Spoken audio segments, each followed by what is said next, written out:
povo abnegado de suor, choro e riso de frades, missionários e cavaleiros, fidalgos da conquista evangelizadora e do saque bandoleiro.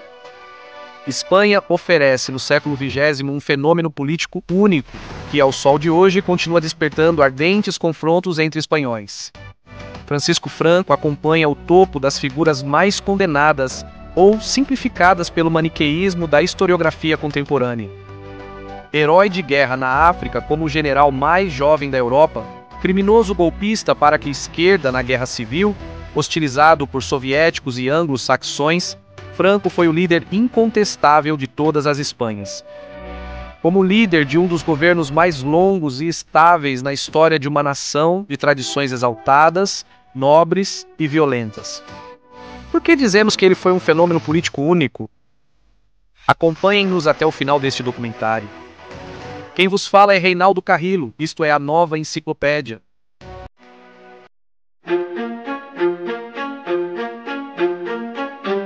Francisco Franco Obama, onde nasce no norte da Espanha, na vila costeira de Ferrol, na região da Galícia.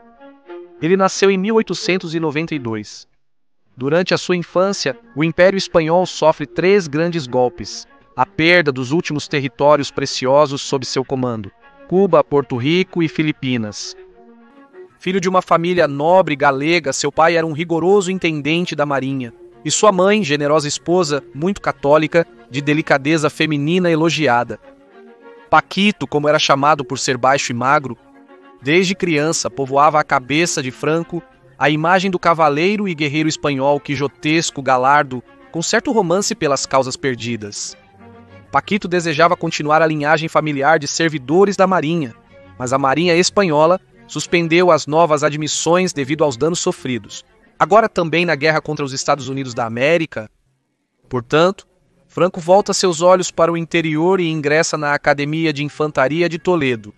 No dia 13 de outubro de 1907, com 15 anos de idade, presta juramento de fidelidade à pátria como novo soldado espanhol. Demonstração do seu caráter desde criança. Em uma das típicas brincadeiras que os veteranos faziam com os novatos, Franco acertou a cabeça de um dos velhos brincalhões com um candelabro. Agora, qual era a realidade nacional na qual o jovem Franco crescia e sem a qual não se pode entender sua figura?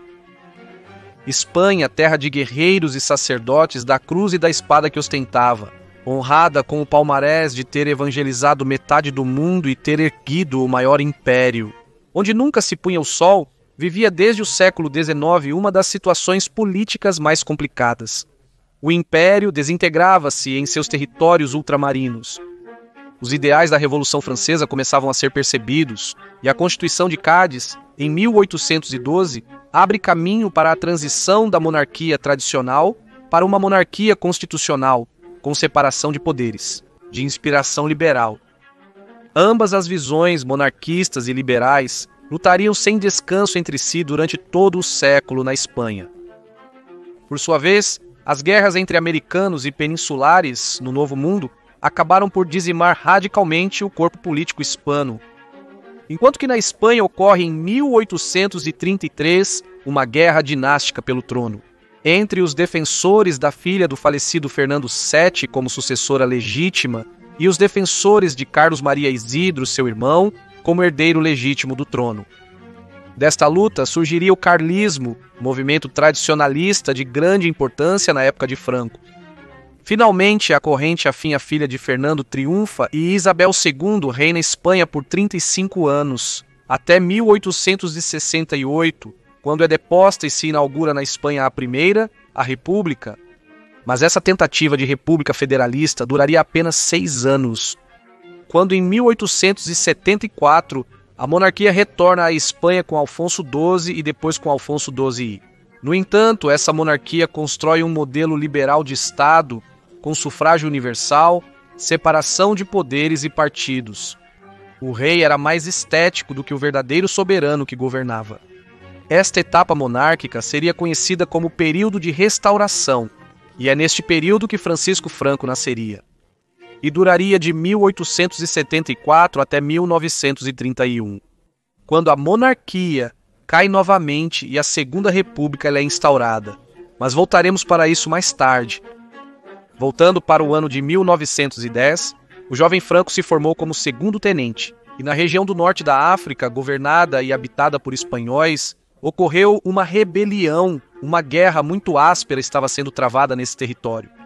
Franco sente um chamado pelo combate e insiste até que é enviado para um regimento para lutar no Marrocos.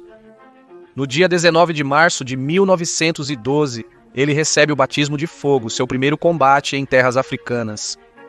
Nos anos seguintes, como diziam os relatórios de batalha, ele demonstrou, abro aspas, um valor incomparável, habilidades de comando e energia despendida, quase sempre na vanguarda das linhas avançadas em terrenos difíceis.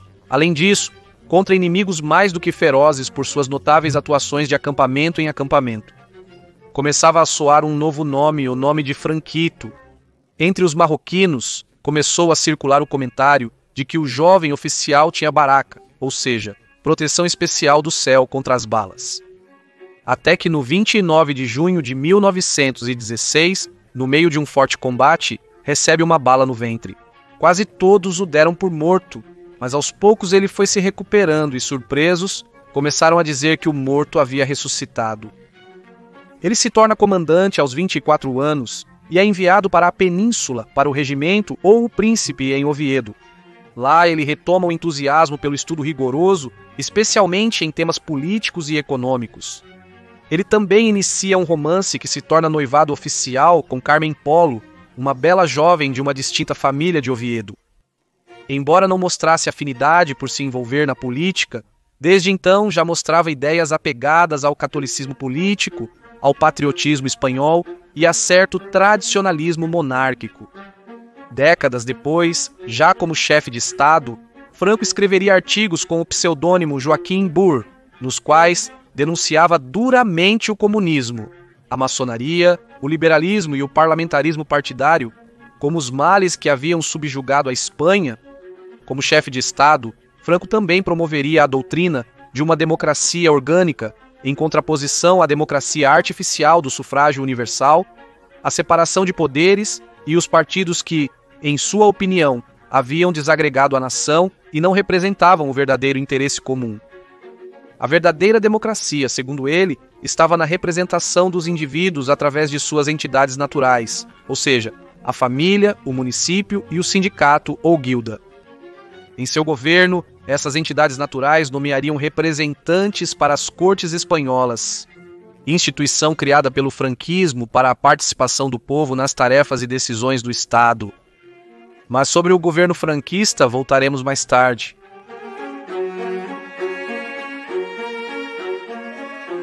Retornando à sua estada em Oviedo quando era apenas um comandante. Ali também nasce sua amizade com Milan Astray, quem estava concretizando um sonho de criar uma nova força militar inspirada nos famosos terços espanhóis. O chamado que Franco sentia para o combate na África se combinou com a oferta que Milan Astray lhe fez de organizar e comandar no Marrocos o primeiro terço da Legião Espanhola.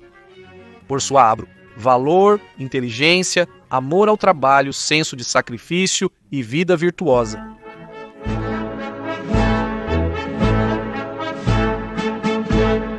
A Legião Espanhola, formada por Franco, seria conhecida por ser a mais valente e fulminante, e pela sua vocação espiritual para o martírio. Como dizia Milan Astray, o espírito legionário é de combate e morte, de disciplina e companheirismo, de amizade, sofrimento e dureza, de sempre ir ao fogo. O legionário espanhol ama o perigo e despreza as riquezas. A partir de 1921, a legião intervinha em todas as situações bélicas difíceis. Franco lidera dezenas de operações temerárias e eficazes e consegue a reconquista de Melilla quando a região quase cai nas mãos do inimigo. Sua popularidade havia alcançado uma fama enorme na Espanha como herói de guerra. Volta para a península para um curto descanso, e por insistência do rei e contra o alto comando militar que se opunha. Por sua juventude, Franco foi nomeado tenente-coronel e chefe da Legião Espanhola. Aos 30 anos de idade, ele deveria voltar para a África, onde continuavam a ocorrer intensos combates. E o que aconteceu com o casamento com sua noiva? Pois Franco disse que o casamento pode esperar, mas a legião não.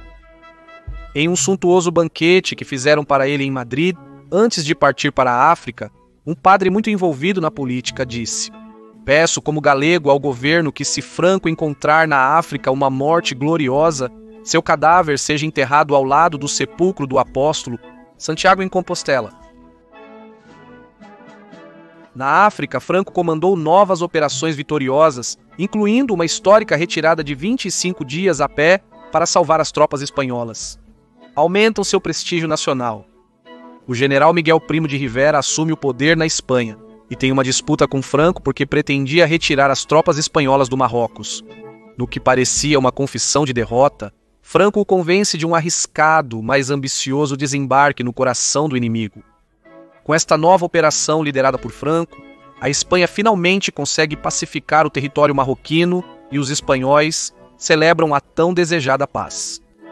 Mas isso não seria mais que uma pausa para a tempestade que estava por chegar à nação ibérica. Em 16 de outubro de 1923, Franco se casa com Carmen Polo. O rei Alfonso XIII é o padrinho de casamento e envia um representante para a cerimônia. Em 1924, nasceria sua única filha, aos 33 anos de idade, em 1926. Franco é promovido a general, o general mais jovem da Europa e detentor de 2 medalhas militares individuais. Nos últimos 7 anos, ele havia travado em média 8 grandes batalhas por ano. Diferente de muitos líderes militares do século XX, Franco tinha um longo histórico de atuações extraordinárias em campo, em batalhas, com dotes excepcionais de soldado e general.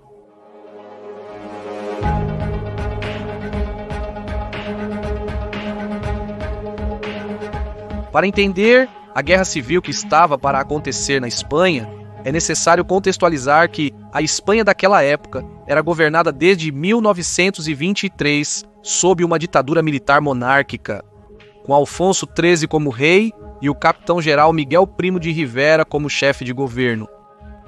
Este regime surgiu em razão de um estado de desordem em que a Espanha se encontrava, ao lado da disputa entre liberais e monárquicos de mais de um século.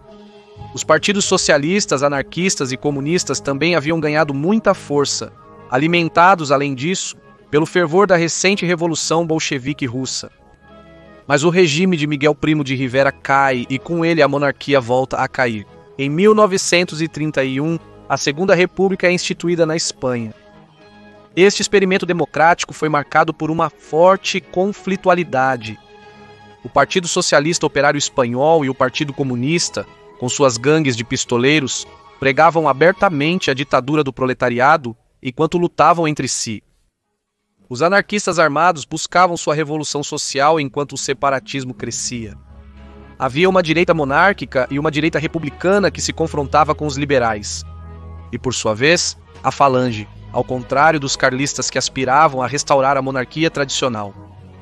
Tinha sua própria visão revolucionária, de corte nacional, sindicalista e patriota, com inspiração no fascismo italiano. Os atentados tornaram-se regulares, os confrontos de rua, as rebeliões revolucionárias e as alianças improvisadas de partidos diversos entre si. Era que instabilidade feita república. Por enquanto, voltemos a Franco, alguns anos antes, na instauração da Segunda República em 1927. Depois de pacificar o Marrocos, Franco foi designado diretor da Academia Geral Militar, que basicamente se encarregou de refundar do zero. Quase 4 anos depois, em 14 de abril de 1931, a Segunda República é decretada na Espanha. Franco recusa-se a substituir a bandeira bicolor vermelha e dourada pela nova bandeira tricolor republicana, até receber uma ordem escrita do capitão-general. Franco é visto como uma ameaça, e 2 meses depois o governo espanhol, liderado pelo socialista Manuel Azaña, suspende as atividades da Academia Militar. Franco se despede de seus cadetes no pátio da Academia sem bandeira, dirigindo a eles um discurso emocionante considerado uma obra-prima da oratória política e militar. Ele começou dizendo: "Cavalheiros, cadetes, gostaria de celebrar este ato de despedida com a solenidade dos anos anteriores, onde ao som do hino nacional, levantamos nossa bandeira pela última vez. E como ontem vocês beijarão seus ricos tafetás, sentindo um calafrio de emoção percorrer seus corpos e seus olhos se turvarem ao conjurar as glórias incorporadas por ela. mas a falta de uma bandeira oficial limita nossa celebração a esses momentos sensíveis.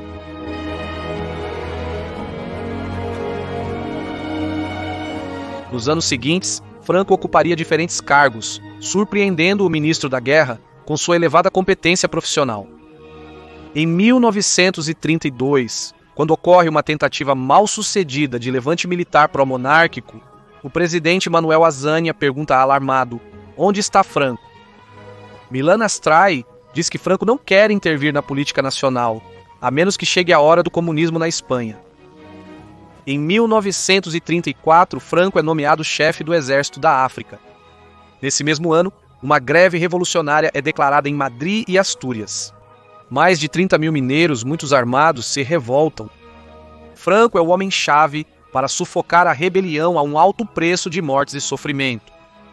Depois dessa revolta revolucionária que buscava instalar um novo regime no país, não parecia haver volta atrás para uma paz conciliada na Espanha. No ano seguinte, Franco é nomeado chefe do Estado-Maior Central. 16 de fevereiro de 1936, o Frente Popular, que agrupava as esquerdas da Espanha, vence umas questionadas eleições. Nos dias seguintes, Manuel Azaña é nomeado presidente do governo, destituem o presidente da República e decidem afastar Franco da península, enviando-o para as Canárias. A conflitualidade política previamente descrita só se acentua e se exacerba. Há greves em massa, são ilegalizados partidos de oposição, líderes são presos e propriedades são confiscadas. Há também uma forte perseguição contra católicos, tanto de dentro quanto de fora do governo. Apenas nesse ano, mais de 400 edifícios religiosos foram queimados ou destruídos, além de violações e linchamentos de fiéis. No Partido Socialista Operário Espanhol, prevalece a ala radical de Largo Caballero, que proclama abertamente a Revolução Proletária. Milícias paramilitares de esquerda eram incentivadas, buscando-se o apoio da União Soviética. Há anos, conspirações estavam sendo forjadas, também por grupos monárquicos, contra a República, nas quais Franco negou envolvimento, porque sua personalidade não era afeita a intrigas políticas, mas às vezes ele era convidado para essas reuniões, as quais Franco ouvia com atenção. Das Canárias, ele escreve ao chefe de governo e ao ministro recomendando que eles se encontrem com os altos comandos militares e restaurem a ordem pública. Ele não obtém resposta. Esta carta foi considerada como um último apelo de Franco ao governo para normalizar a situação legalmente. O 13 de julho, um pistoleiro do Partido Socialista tira a vida de José Calvo Sotelo, um dos líderes mais importantes da oposição ao Frente Popular. Com essa notícia, Franco finalmente decide se unir aos militares que preparavam o golpe. Assume o comando do exército africano, que era o mais importante de todos, e a partir das Canárias declara o estado de guerra. Divulga de seu próprio punho e letra o Manifesto de Las Palmas, um dos documentos mais importantes de sua vida e pensamento, no qual anuncia: a quantos sentem o santo amor pela Espanha? A quantos juraram defendê-la de seus inimigos até perder a vida? A nação vos chama para sua defesa. Franco pede a um ajudante para avisar sua esposa e filha que saiu para caminhar e logo estará de volta. E de lá parte para o norte da África. O próprio Manuel Azaña, presidente socialista da República, diria muito tempo depois que Franco não se rebelou contra a República, mas contra a ralé que havia se apoderado da República. No dia 20 de julho, a Espanha fica dividida em dois lados.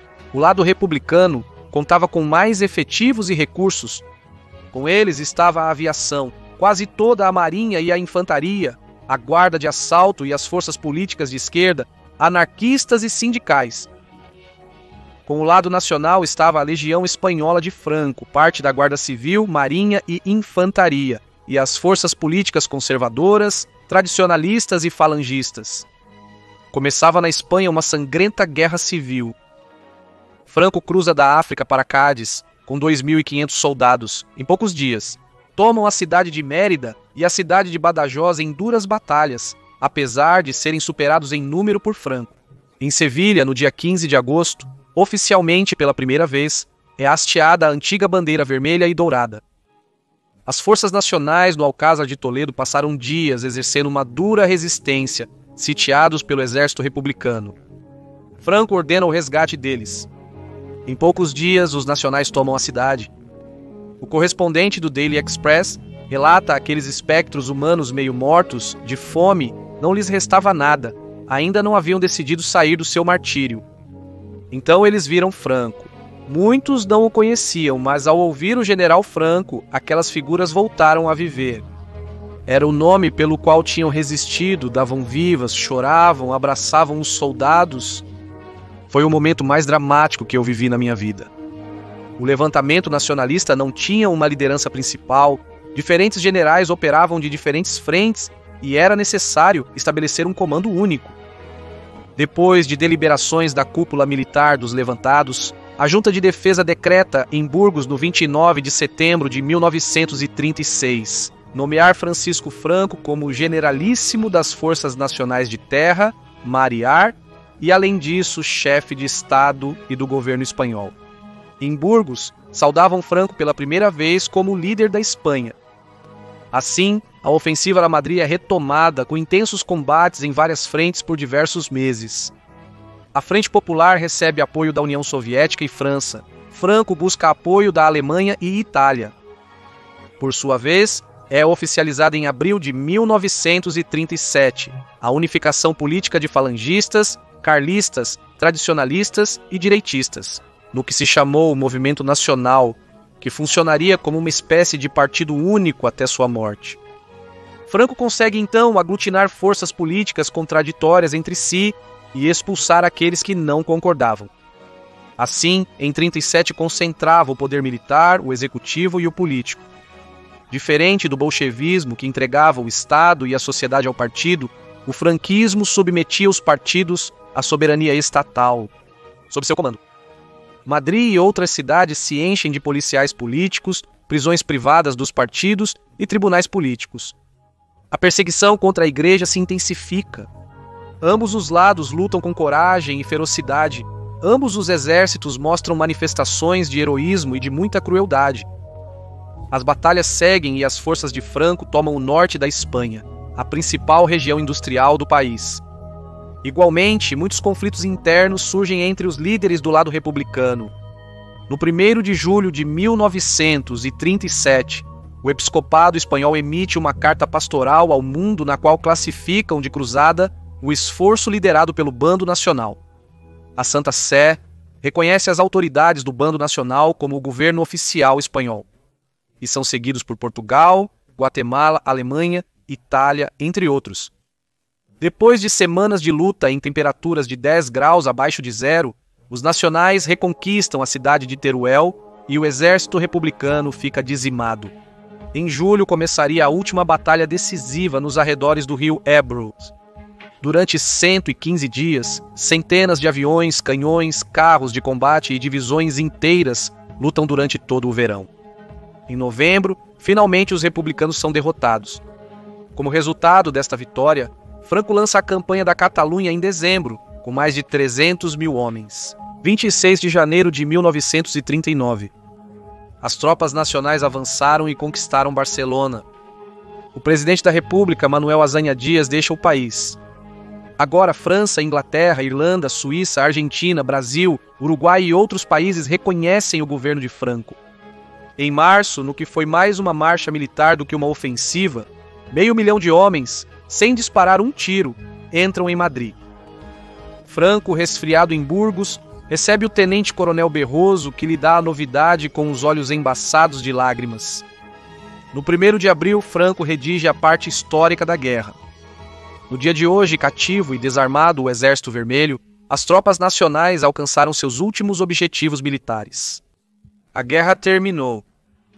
Pouco depois, em maio, em Madrid, ocorre o desfile mais apoteótico que a Espanha viu no século XX.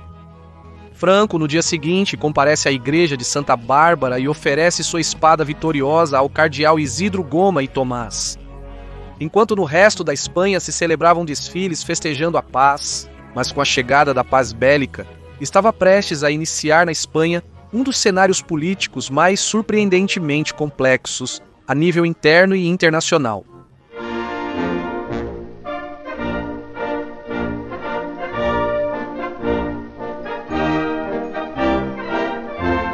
Terminada a guerra, começa desta forma o regime franquista na Espanha, de características únicas no século XX descrito pelo próprio caudilho.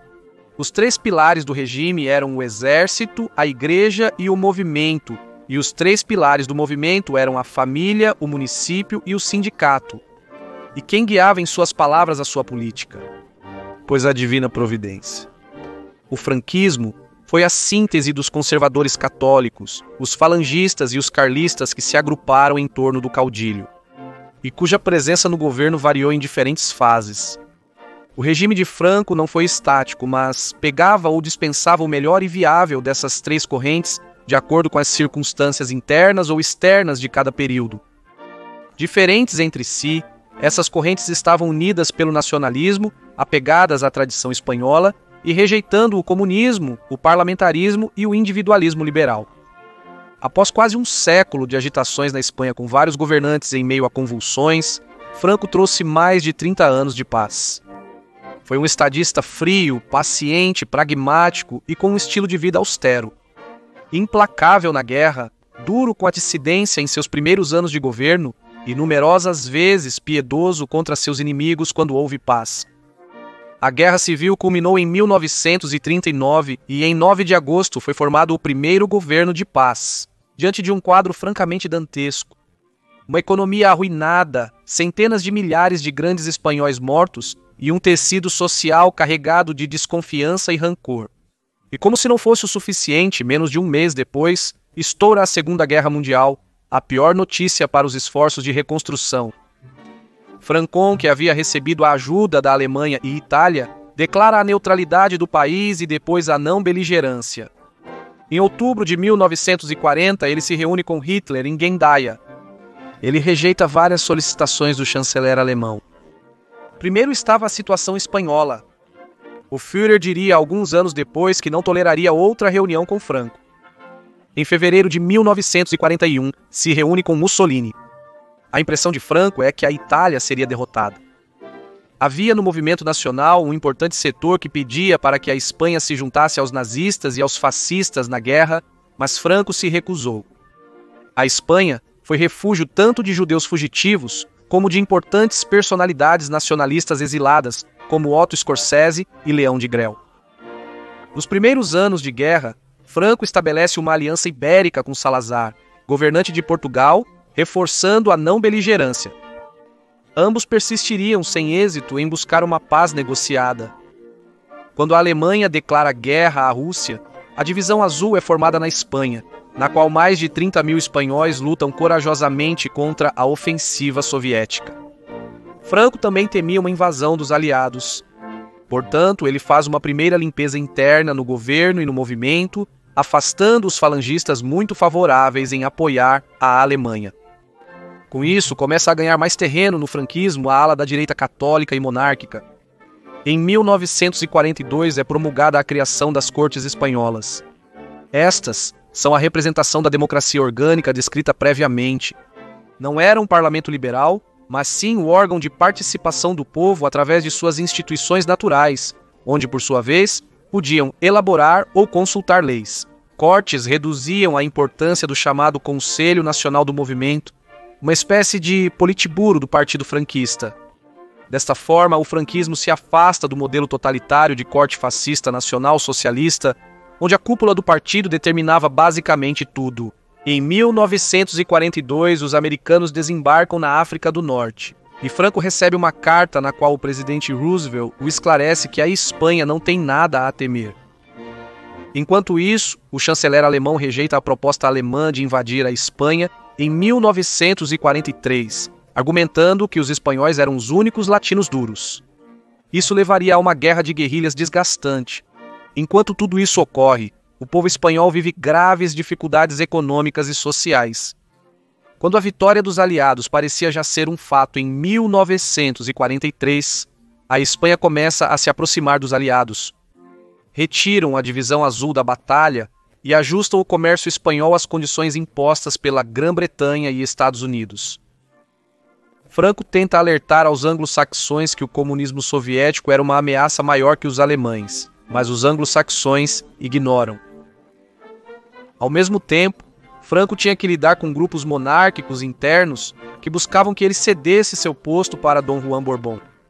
Herdeiro da antiga monarquia deposta, Franco havia manifestado que seu regime levaria à restauração da monarquia, mas à sua maneira e nos tempos corretos. Em 1945, a Lei dos Foros Espanhóis é aprovada, estabelecendo uma série de direitos, liberdades e deveres do povo espanhol.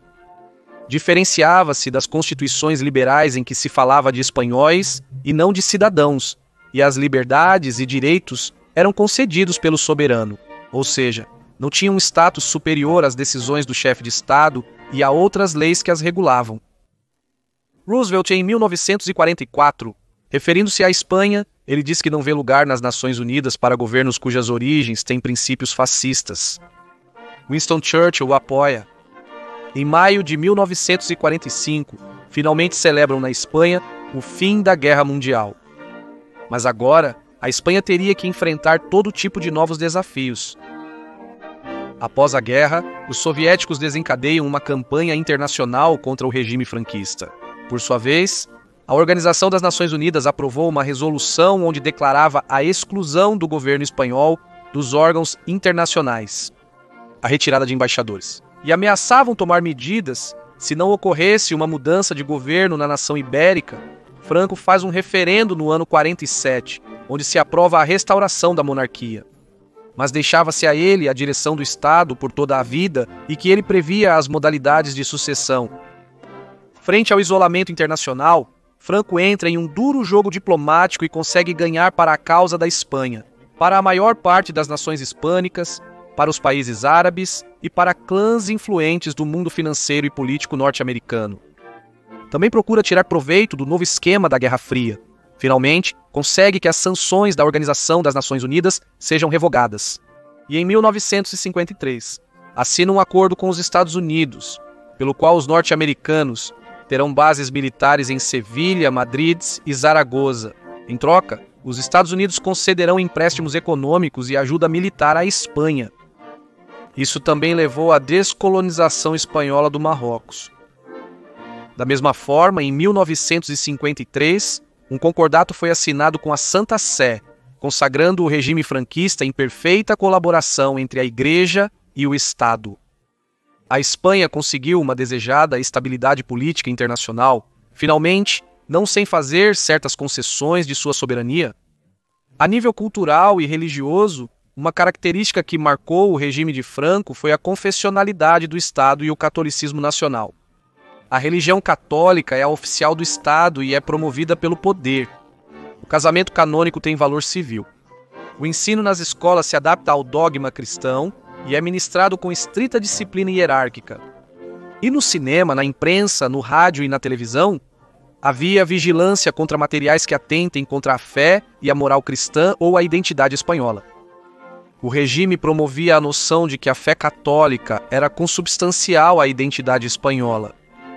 No entanto, a tradição e a moral cristã começariam a retroceder com a modernização econômica e cultural que estavam prestes a vivenciar. Espanha, passando lentamente do catolicismo nacional para uma sociedade de consumo de cunho mais liberal e capitalista. Por outro lado, de uma população analfabeta de 45%, estava apenas 4%.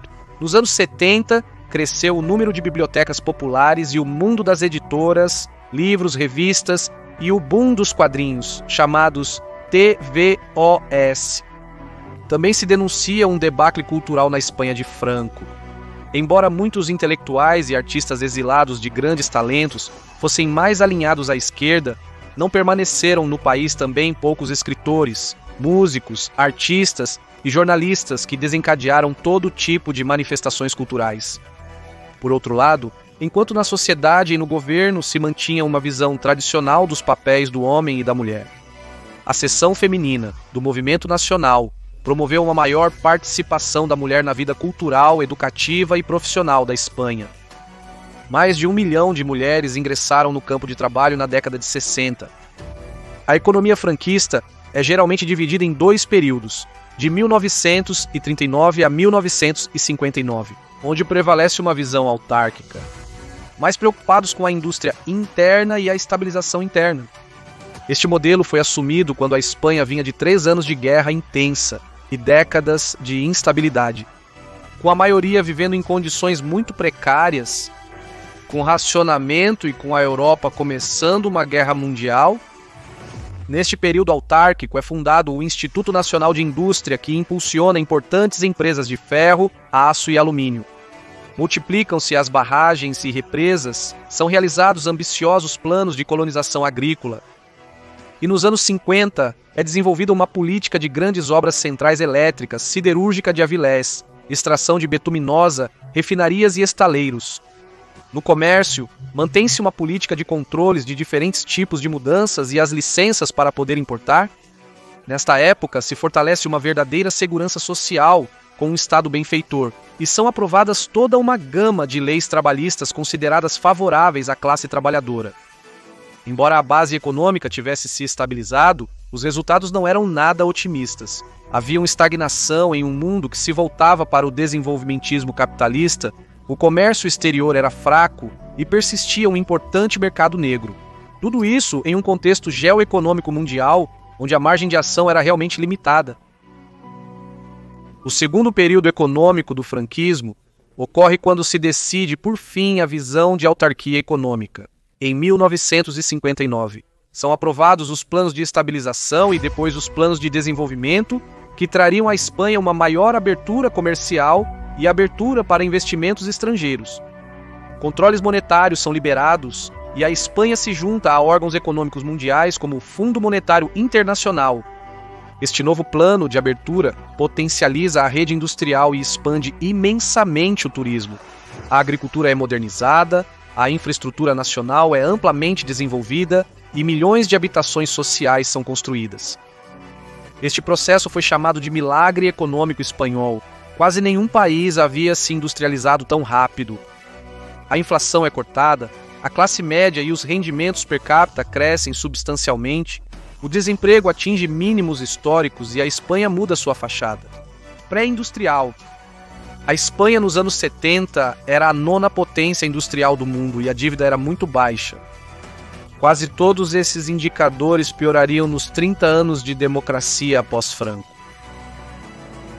Mas esses créditos internacionais e investimentos estrangeiros que a Espanha recebia neste período, bem como a entrada no mercado comum europeu, não vinham sem condições. A Espanha foi obrigada a mudar seu modelo político pelos credores. Franco manobra vilmente e consegue fazer pequenas aberturas, sem mudar substancialmente sua estrutura política. Em 1966, o regime de censura prévia que estava em vigor desde a Guerra Civil é revogado e também são concedidas maiores liberdades religiosas. Franco também foi exigido a conceder liberdade aos partidos políticos e sindicatos, mas o regime recusou. Celebrando os 25 anos de paz, é promulgada uma lei orgânica do Estado. Esta lei visava dar uma base mais institucional ao seu regime. Essa tímida abertura política e econômica também trouxe novas influências culturais para a população e vão mudando a mentalidade e a cultura dos espanhóis. Em 1º de abril de 1959, é inaugurada a obra monumental O Vale dos Caídos, com a maior cruz do mundo. Destinado à conciliação e a dar descanso aos mortos na Guerra Civil de ambos os lados. Nesse mesmo ano, recebe a visita oficial do presidente Dwight Eisenhower. Enquanto se mantém a política desenvolvimentista e modernizadora no econômico e no social, a sucessão de Franco era um tema de discussão. Fala-se em dar educação espanhola ao príncipe Dom Juan Carlos. A educação progride com êxito, e começam a considerar princesas europeias como possíveis futuras esposas do príncipe. Finalmente, ele se compromete e se casa com a princesa Dona Sofia da Grécia.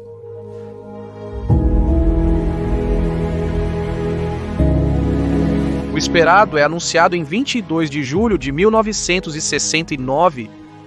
Franco pronuncia um discurso nas cortes em que propõe uma lei, na qual o príncipe Dom Juan Carlos de Borbón e Borbón será seu sucessor com o título de rei. O príncipe jura na presença de Franco sobre os santos evangelhos. Lealdade ao chefe de Estado e fidelidade aos princípios do movimento nacional e demais leis fundamentais do reino. Mas a história após a sua morte seria outra coisa. Ao mesmo tempo, o príncipe Dom Carlos Hugo de Bourbon, quem os carlistas consideravam sucessor legítimo ao trono, é ordenado a abandonar o território espanhol. Também nesses dias, estourava o escândalo Matesa, que respingava em diferentes ex-ministros de Franco por cumplicidade no desvio de bilhões de pesetas do Tesouro Nacional. Como resultado, ocorre uma mudança radical de ministros em 1969. Também ocorre grande comoção em 1970, quando membros da organização separatista Euskadi Taas Katasuna são presos, alguns e 9 condenados à morte por diversos atos de violência. Muitos se opõem, mas também muitos se manifestam a favor da unidade da Espanha e adesão ao exército. Mas Franco acaba comutando as condenações e nenhuma execução é realizada. Começam, por sua vez, a proliferar na ilegalidade novas organizações democráticas no país com o objetivo de instaurar um novo regime político. Por outro lado, a economia e as obras públicas mantêm seu ritmo ascendente. 8 de junho de 1971, o chefe de Estado nomeia presidente do governo o almirante Luís Carreiro Blanco. Esta é a primeira ocasião em que o caudilho separa os poderes que até então haviam concorrido em sua pessoa como chefe de Estado e presidente do governo. No mesmo ano, aprova-se o terceiro Plano de Desenvolvimento. Um político norte-americano visita a Espanha e pergunta a Franco como ele via o futuro da Espanha. Franco responde que eles já estavam no futuro. Para 1973, o regime assina novos acordos de colaboração comercial com a União Soviética, a Alemanha Socialista e a China Socialista, também mostrando uma mudança em sua política. Porém, a agitação interna persistia. No dia 20 de dezembro de 1973, o presidente do governo, Carreiro Blanco, é repentinamente assassinado quando saía de uma igreja de São Francisco Xavier e uma carga explosiva atinge seu veículo. A Espanha se comove novamente com o medo do retorno da violência política ao país. Desde o início de 1975, houve uma escalada na violência separatista basca, com assassinatos de vários agentes da ordem pública e outras pessoas particulares. Durante o verão, a violência aumenta. Os ataques, quase exclusivos até então do País Basco, também ocorrem em outras cidades, Madrid, Barcelona e Valência. São condenados membros da Euskadi Taas Katasuna e da Frente Antifascista pela morte de guardas civis e policiais. 4 deles são fuzilados. Após a sentença, é desencadeada uma campanha internacional contra o regime franquista. Vários países retiram temporariamente seus embaixadores de Madrid e embaixadas espanholas no exterior são atacadas. Enquanto isso, mais de 500 mil de espanhóis se reúnem na Plaza Oriente de Madrid para demonstrar seu apoio ao generalíssimo e ao governo. Protestos similares acontecem nas maiores cidades do país. Vários atentados nos dias seguintes acabam com a vida de 4 guardas civis e 3 policiais. Neste quadro, o general Franco começa a adoecer gravemente. Por várias semanas, luta pela sua saúde e é intervencionado várias vezes. Os espanhóis vivem dias de grande inquietação e expectativa. Franco escreve um testamento onde diz: "Em nome de Cristo me honro, e tem sido minha constante vontade ser filho fiel da igreja na qual vou morrer. Peço perdão a todos, como perdoo de todo o coração aqueles que se declararam meus inimigos, sem que eu os tivesse como tais." Às 6 horas do dia 20 de novembro de 1975, a Rádio Nacional da Espanha, em conexão com todas as emissoras, comunica: "Atenção espanhóis, fala o ministro da Informação e Turismo. Com profunda dor e sentimento, dou leitura ao comunicado a seguir. Segundo informam os médicos de plantão, Sua Excelência, o Generalíssimo, acaba de falecer por parada cardíaca. A notícia percorre o país e o mundo, milhões de espanhóis choram de tristeza e outros milhões choram de felicidade. No salão de colunas do Palácio Real, em Capela Ardente, uma multidão vai prestar suas homenagens ao chefe de todas as Espanhas.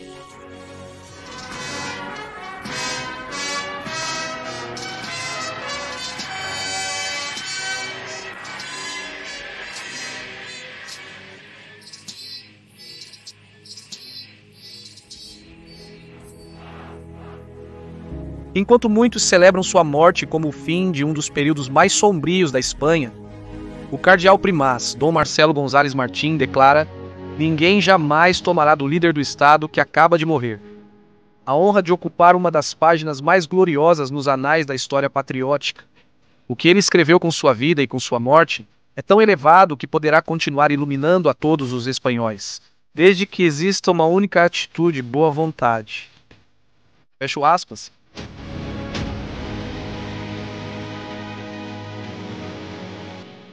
Quase 50 anos após sua morte, a Espanha atual é irreconhecível comparada à Espanha de Franco. Tão diferentes que parecem dois mundos estranhos em duas épocas diferentes e totalmente irreconciliáveis entre si. Mas embora não pareça, no fundo essa ainda é a mesma Espanha. A Espanha de Dom Quixote, a Espanha dos conventos, a Espanha da epopeia evangelizadora que conquistou meio mundo, a Espanha das paixões e violências desenfreadas. Aqui, com desprezo ou nostalgia, ainda mantém em sua memória a Espanha de Francisco Franco. Um fenômeno político único no século XX, militar, político, chefe de Estado, sem que ninguém estivesse perto de derrotá-lo até sua morte, a Espanha de hoje ainda se divide em seu nome,